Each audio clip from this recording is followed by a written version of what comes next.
Hi, I'm Chef Gail Sokol and welcome to my kitchen.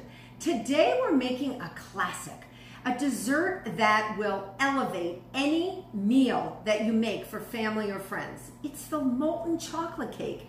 Yes, I know it's come and gone throughout the years, but it is truly a classic.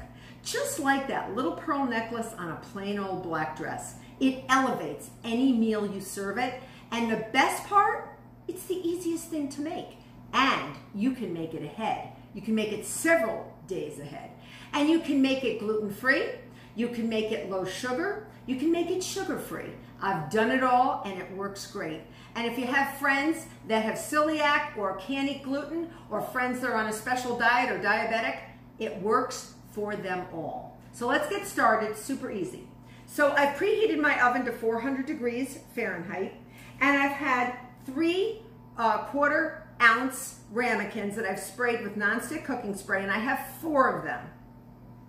I find this makes the best number, just perfectly 4, and you can double it or you can have it if you're just having an intimate romantic dinner for 2. So the first thing I have here in my electric mixer is 1/3 cup of granulated sugar and 3 eggs, 3 whole eggs. All right, paddle attachment, and you're not looking for creaming, you're not looking for anything wild and woolly, you're just looking to blend. All right, so go on a relatively high speed.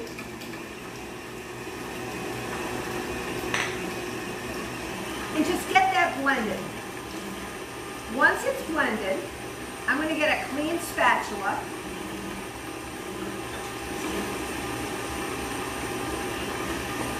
On low speed, I'm going to add 1/2 cup of cake flour and 2 tablespoons of unsalted softened butter. And I'm going to add the butter first. And it's quite soft, if you see. Again, if you wanted to add light butter or a margarine, it would work. If you're on a fat-free diet or a low-fat diet, this is a cake, a molten chocolate cake that can be had by everybody. 1/2 cup of cake flour. All right, we're going to get that all in there. And I have melted 1½ cups of semi-sweet or bittersweet chocolate, not unsweetened. So that's 1½ cups that I put over a hot water bath. I've dried the bottom of the bowl, and I'm going to, after I do one quick scrape down of my bowl, I'm going to add that chocolate, and guess what, folks? You just made your molten chocolate cake batter. It is the easiest thing to do, and probably one of the most delicious things you'll ever make.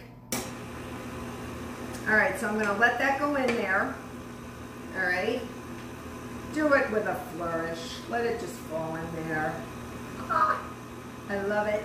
Just make sure it gets in the bowl, not on you or your floor. I hate when that happens. All right, so we're going to get that all in there. All right. Get that in. Give it one big go around and you're done. Bada bing, bada boom. Very easy, easy, easy. Now at this point, I put them in the ramekins, the batter, right in the ramekin. And this is the easy part. This is the coolest part. You can actually make them on Monday and serve your company on Friday night or Saturday. And just leave them in the fridge covered with plastic wrap on a sheet pan, and then you're just ready to go in the oven. I don't even bring them to room temperature. All right, now again, with the rubber spatula, just do a go around underneath to make sure everybody got blended. All right, and you're going to evenly distribute this to your 4 ramekins. All right, evenly. So just put like up to half in each one and then go back. I find that they're going to be filled with a little more than half. They will puff up because eggs leaven, and they're going to get nice and crackled after they come out of the oven. And what's great is they only bake for 16 minutes. Super easy, easy peasy. So I'm having some friends over later in the week in a few days. So I'm actually going to refrigerate a few of these. And I'm going to bake off one so you can see what it looks like. So I'm going to put this in here. All right, and you want to get all that lusciousness out and into your ramekin. All right. Get it all out, all the yumminess. And try not to get it on the sides, all right? So if you have to, just get a spoon to help you, all right? Get all the lusciousness off of there. If a little bit gets on the side, that's okay. And I don't want you to touch it because I don't want you to wipe off the nonstick cooking surface that we've actually created. So you can see they're about 3/4 full. All right. So you can see they're about 3/4 full. So I am going to cover 3 of these with plastic wrap, put them on a plate, and I'm going to bake one off. And it only takes 16 minutes. See you in 16. So my molten chocolate cake just came out of the oven. You can see it's cracked and sort of puffed, and we're going to leave it. We're not going to take it out of the ramekin yet because we want to let it sort of set and sort of relax a little bit, so when we do take it out, it won't ooze out all over the plate. We want to, you know, presentation's everything, right? So when we talk about you can make this sugar-free or you can make this without flour for people that can't eat gluten, I would substitute, and I've done this with coconut flour, I've done it with almond flour, any nut flour works great. A gluten-free flour may have a funky taste. You could try it. I'm not against trying it. I like the nut flours or the coconut flour. It works spectacularly. And as far as a sugar substitute, any granular sugar substitute should work. You don't want to use a liquid. And it's really not that much sugar. So there's a lot of different things on the market, non-nutritive sweeteners and sugar alcohols that you can actually buy right in the grocery store.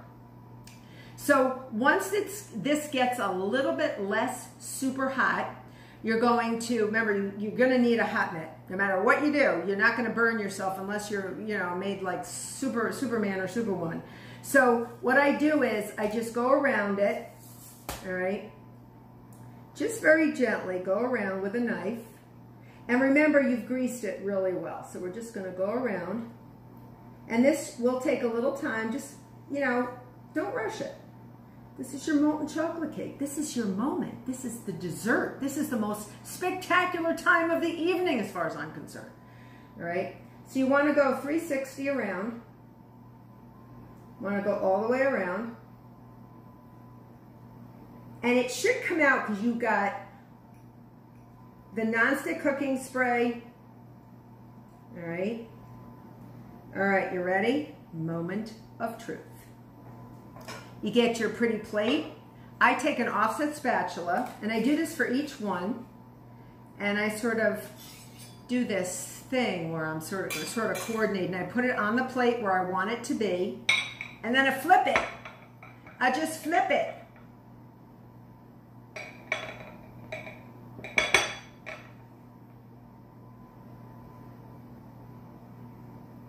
And the loveliness comes out. It is still hot. Remember, I can hardly touch it. All right? I like to put sometimes some whipped cream, a little ice cream. Here I'm just going to do some fresh raspberries just to make it look lovely. All right? And then a dousing of powdered sugar. As much or as little as you want. And I like to serve it with any type of ice cream. My pumpkin ice cream goes really well. And even my caramel ice cream. So you want to go all over there. Now we really must cut and see what it looks like inside. All right, so if it's oozing, that's what it's supposed to do. So you'll be oohing and eyeing. So here we go. You ready? I'm going to go away from the berries. And they're hot, so when somebody bites into this, this is what they're going to get. Are you ready? Are you ready? Oh, look how gorgeous. Oh my goodness. Oh my goodness. See, this is a baker's moment. This is my moment. This is what I live for. That. And then when they eat it, your guests, your family will go, ooh, ah, and you'll say, oh, I made it 3 days ago. It was nothing. So I hope you've enjoyed this video. I hope you become a subscriber. Until next time.